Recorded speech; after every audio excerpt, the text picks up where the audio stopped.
Hello and welcome to the Devju classes. आप सभी का आपका अपना यूट्यूब चैनल देवजू क्लासेस में स्वागत है। हम लोगों ने केमिस्ट्री सेक्शन का क्लास 11 का मॉडल सेट पेपर 2 और 3 का सॉल्यूशन देख रखा है। आज हम लोग इस वीडियो में मॉडल सेट 1 का सेक्शन ए के सॉल्यूशंस को देखेंगे। अगर आप मॉडल सेट 2 और 3 के सॉल्यूशंस को नहीं देखा है तो उसका लिंक डिस्क्रिप्शन बॉक्स में दिया गया है, आप वहां से देख सकते हैं। साथ ही साथ आप प्लेलिस्ट में जा करके भी उसको देख सकते हैं। इससे पहले अगर आप इस चैनल पर नए हैं तो आप इस चैनल को सब्सक्राइब कर दें और बेल आइकन को प्रेस जरूर कर दें ताकि आपको नोटिफिकेशन प्राप्त होता रहे। यहाँ पे केमिस्ट्री जो सेक्शन है उसके फुल मार्क्स कितना है, 35 मार्क्स का है और टाइमिंग कितना दिया हुआ है, 1.5 है ना, 1.5 आवर। अब ये 1.5 घंटे का जो टाइमिंग आपको प्रोवाइड किया गया है, अब ये 1.5 घंटे का टाइमिंग मॉडल सेट पेपर में है, लेकिन आपका जो रूटीन है उसमें आपको केवल 1 घंटा ही दिया गया है। तो आप बेसिकली यह मान के चलें कि आपको हो सकता है केवल 1 घंटा में ही इसको सॉल्व करना पड़े। ठीक है, आगे चलते हम लोग। वेरी शॉर्ट आंसर है सेक्शन ए, उसको हम लोग देखेंगे। Write the Lewis dot structure of the CO molecule. CO अणु के लिए लुईस बिंदु संरचना लिखें। अगर आप लोगों ने मॉडल सेट पेपर 2 और 3 के सॉल्यूशंस वाले वीडियो को देखा होगा तो आपने एक गौर किया होगा कि लेविस डॉट स्ट्रक्चर से एक क्वेश्चन जरूर है। इसका मतलब है कि एक क्वेश्चन तो पक्का रहेगा। तो कोई भी मॉलिक्यूल हो, कैसे हम लोग उसका लेविस डॉट स्ट्रक्चर लिखेंगे इसको भी हम लोग देख लेते हैं।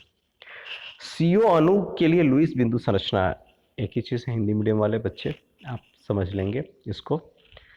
अब सीओ जो मॉलिक्यूल है तो उसके लिए यानी लुईस बिंदु संरचना के लिए सबसे पहला चीज आपको जो पता होना चाहिए दैट इज कॉल्ड परमाणु संख्या। उसको क्या बोलते हैं, परमाणु संख्या। परमाणु संख्या आपको पता होना चाहिए क्योंकि परमाणु संख्या से ही इलेक्ट्रॉनिक विन्यास करेंगे और इलेक्ट्रॉनिक विन्यास से आपको संयोजी इलेक्ट्रॉन मिलेगा और वही संयोजी इलेक्ट्रॉन जो होंगे वो आबंध में यानी बॉन्डिंग में, है ना,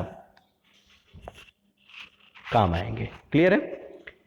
मतलब अगर हम इंग्लिश में बोले तो लेविस डॉट स्ट्रक्चर के लिए सबसे पहला इंपॉर्टेंट चीज है that is called the atomic number और इसी एटॉमिक नंबर से आप इलेक्ट्रॉनिक कन्फिग्रेशन करेंगे और इलेक्ट्रॉनिक कन्फिग्रेशन से आपको मिलेगा वैलेंस इलेक्ट्रॉन। क्या मिलेगा?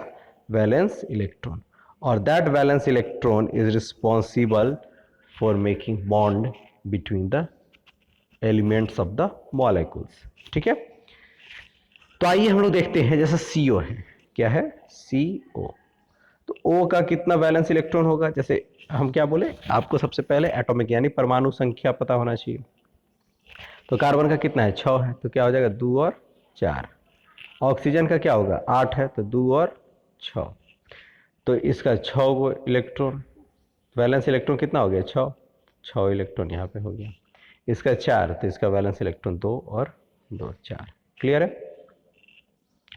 अब क्या होगा, ये कोवैलेंट बॉन्ड नहीं बनाएगा। अगर मान लो एक यहाँ से दे, एक यहाँ से दे, एक यहाँ से फिर दे, एक यहाँ से दे, शेयरिंग से, अगर म्यूचुअल शेयरिंग से बनाएगा तो इक्वल शेयरिंग से, तो फिर बॉन्डिंग नहीं बन पाएगा, है ना, क्योंकि ऑक्टेट कंप्लीट करना है ना। तो इसके लिए क्या करोगे, यहाँ पे ये कैसे काम करेगा, ये कोऑर्डिनेट कोवैलेंट बॉन्ड बनाएगा। क्या बनाएगा? Coordinate covalent bond. कैसे? Lewis dot structure. तो ये क्या करेगा कि देखो,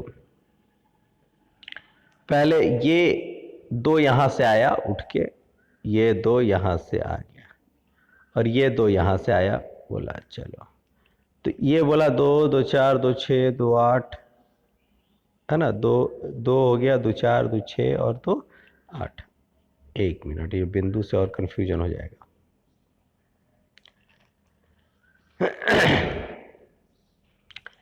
तो अब तो ये कितना हो जाएगा?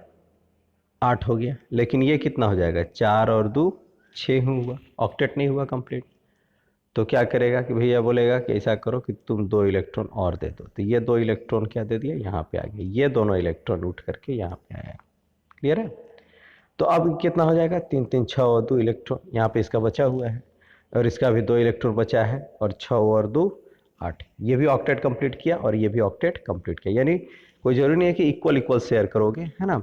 दो कोई भी एक पार्टिकुलर एलिमेंट जो है वो अपना, कोई भी पार्टिकुलर एटम जो है वो अपना इलेक्ट्रॉन दे देगा। क्लियर है। तो इस तरह से क्या हुआ, यहाँ ट्रिपल बॉन्ड का फॉर्मेशन हो गया और यहाँ पे दो यानी एक लोन पेयर और ये भी लोन पेयर इलेक्ट्रॉन यहाँ पे बच गया। क्लियर।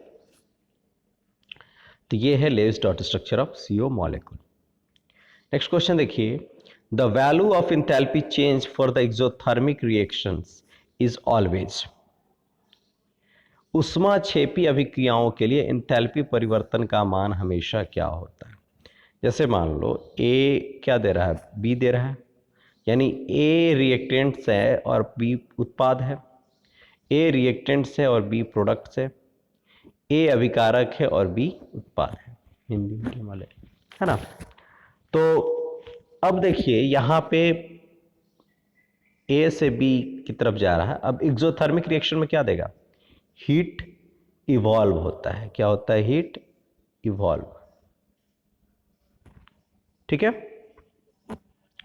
डेल एच जो होता है वो क्या होता है, H P minus H R, मतलब प्रोडक्ट माइनस रिएक्टेंट्स। अब हीट क्या कर रहा है, इवॉल्व कर रहा है, मतलब इसके पास हीट ज़्यादा था ना, तभी तो यहाँ पे हीट निकल रहा है। ठीक है।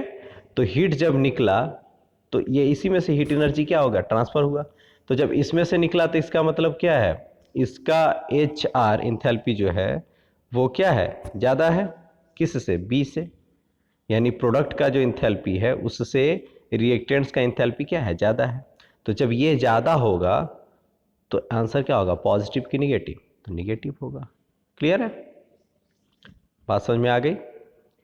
यानी जो अभिकारक का इंथैल्पी होगा वो अधिक होगा उत्पाद के इंथैल्पी से, क्योंकि हीट क्या हो रहा है, एक्सोथर्मिक में हीट निकल रहा है, उष्मा निकल रहा है ना, उष्मा क्षेपी है ना, उष्मा क्षेपी, क्षेपण हो रहा है उष्मा का।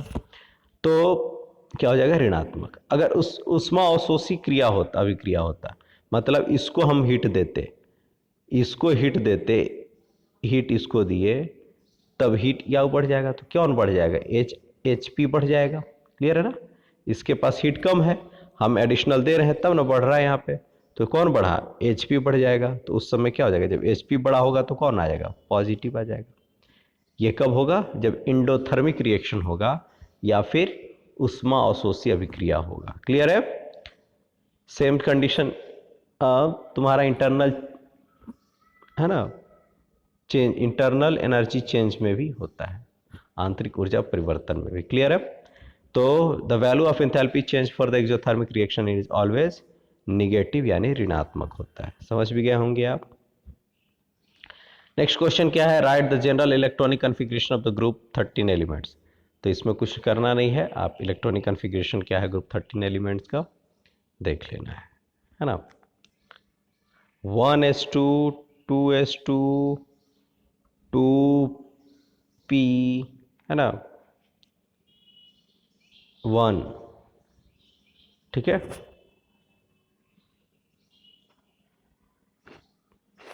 तो ये कौन होगा, ग्रुप 13 एलिमेंट। किसका होगा, ग्रुप 13 एलिमेंट्स का। ठीक है। तो टोटल नंबर ऑफ ग्रुप्स कितने होते हैं, 18 होते हैं ना। तो 13 एलिमेंट्स का क्या हो जाएगा, NS2, इसको हटा दो, इसको क्या करो N, ये भी क्या हो जाएगा N, और यहाँ पे P की वैल्यू क्या हो जाएगी, हमेशा 1 होगी। N की वैल्यू चेंज होते रहेगी, कुछ भी होगा, 3 होगा, 4 हो जाएगा, कुछ भी होगा, लेकिन this will be fix here, इसका एक ही होगा। क्लियर है ना, P का पावर 1 ही होगा। तो NS2 NP1। Next question, question number 4, calculate the pH of, calculate the pH of 0.1 m HCl।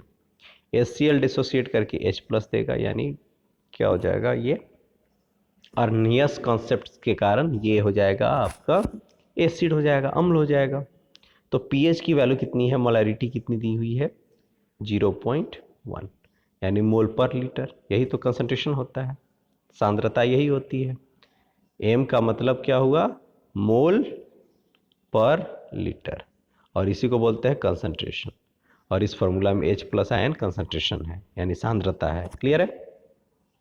तो 0.1 यहाँ पे माइनस क्या हो जाएगा, pH, formula minus log H plus. अब H प्लस की जगह पर क्या हो जाएगा 0.1। अब 0.1 को क्या लिखेंगे, 1/10 लिख सकते हैं, यानी 10 का पावर -1।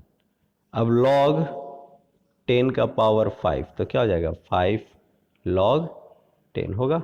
लॉग 10 की वैल्यू कितनी होती है, 1 होती है, तो क्या हो जाएगा 5 × 1। तो उसी तरह से यहाँ log 10 का पावर अगर -5 होता तो क्या हो जाता, माइनस लॉग 10 होता, और log 10 की वैल्यू कितनी हो जाएगी 1, तो कितना आंसर हो जाएगा -5। Is that clear? तो यहाँ से क्या हो जाएगा, 10 का पावर -1 हुआ, तो इसका माइनस और इसका माइनस क्या हो जाएगा +1। क्लियर है? Sorry, next question, question number 5, define oxidation in terms of electronic transition. Electron स्थानांतरण के रूप में ऑक्सीकरण को परिभाषित करें। तो क्या है, oxidation is the process of loss of electron और an increase in oxidation state by molecules, atom और आयन। अगर इलेक्ट्रॉन का लॉस हो रहा है तब भी क्या हो रहा है, ऑक्सीडेशन हो रहा है, या फिर ऑक्सीडेशन स्टेट बढ़ रहा है ना, ऑक्सीडेशन नंबर बढ़ रहा है तो उसका ऑक्सीडेशन हो रहा है, ऑक्सीडेशन नंबर घट रहा है तो उसका रिडक्शन हो रहा है। क्लियर है? ऑक्सीकरण एक अणु, परमाणु या आयन द्वारा इलेक्ट्रॉनों के नुकसान या ऑक्सीकरण अवस्था में वृद्धि की प्रक्रिया है। क्लियर है? अगर ऑक्सीकरण संख्या बढ़ रहा है तो उसका ऑक्सीकरण हो रहा है ना, अगर उसका ऑक्सीकरण संख्या घट रहा है तब उसका क्या हो रहा है, अपचयन हो रहा है। क्लियर है? Question number 6, right the IUPAC name of the following organic compound. इसका मतलब IUPAC से एक क्वेश्चन रहेगा और इजी क्वेश्चन रहेगा। तीनों मॉडल सेट देखे तो हम लोग देखे कि इजी है, कोई उसमें घुमाया उमाया नहीं है। तो बेसिक रूल केवल फॉलो करना है। तो लॉन्गेस्ट चेन ढूंढो, 1 2 3 4 5, इधर से आओगे 1 2 3 4, ठीक है, इधर से जाओगे 1 2 3 4, तो लॉन्गेस्ट चेन कितना हो जाएगा 5। ठीक है, अब देखो कितना ब्रांच चेन ढूंढो, 1 2 3, तीसरा पे क्या है, मिथाइल है, तो 3 मिथाइल और पेंट हो गया, और 1 पर इन है, डबल बॉन्ड है तो इन है जाएगा, तो 3 मिथाइल पेंट 1 इन, ऐसे भी लिख सकते हो या फिर सीधे पेंटिंग लिख सकते हो। क्लियर है? पेंट 1 इन, इसको भी लिख सकते हैं या फिर सीधे 3 मिथाइल पेंटिंग लिख सकते हैं, है ना। Next question, question number 7, right the structure of cis isomer for but two ene. But two ene के समकक्ष समावयव की संरचना लिखिए। समकक्ष है ना, सीस तो दो होता है, सीस और ट्रांस। ट्रांस का मतलब तिरछा तिरछी और सीस का मतलब एक तरफ। तो अगर यहाँ पे ये पहले ब्यूट टू इन क्या है, देखो भाई, ब्यूट टू इन में आप देखोगे CH3 CH2 CH2 CH3, ये क्या है, ब्यूटेन। क्लियर है? अब ब्यूट टू, टू यानी 1 और 2, इसके पास डबल बॉन्ड होगा तो इसके पास से एक एच हटेगा और इसके पास से भी एक एच हटेगा। क्लियर है? तो ये हुआ ब्यूट टू इन। अब इसका सीस फॉर्म क्या होगा, सीस में क्या हो जाएगा, H यहाँ पे और H यहाँ पे, CH3 CH3, यानी दोनों एक साइड में। अगर यही ट्रांस रहता तो इस CH3 एक यहाँ है तो एक CH3 यहाँ हो जाता, एक H यहाँ है तो एक H यहाँ हो जाता, तो ये हो जाता ट्रांस। लेकिन अगर सीस कह रहा है तो दोनों एक साइड में होगा। क्लियर है? आई होप आप इसको समझ गए होंगे। तो ये था आपका सेक्शन ए। मिलते हैं नेक्स्ट वीडियो में सेक्शन बी के साथ। अगर आपको वीडियो अच्छी लगी हो तो लाइक करें, कमेंट करें और अपने दोस्तों के बीच इसे शेयर करें। और अगर आप इस चैनल पर नए हैं तो आप इस चैनल को ज़रूर सब्सक्राइब कर दें। Thank you for the watching.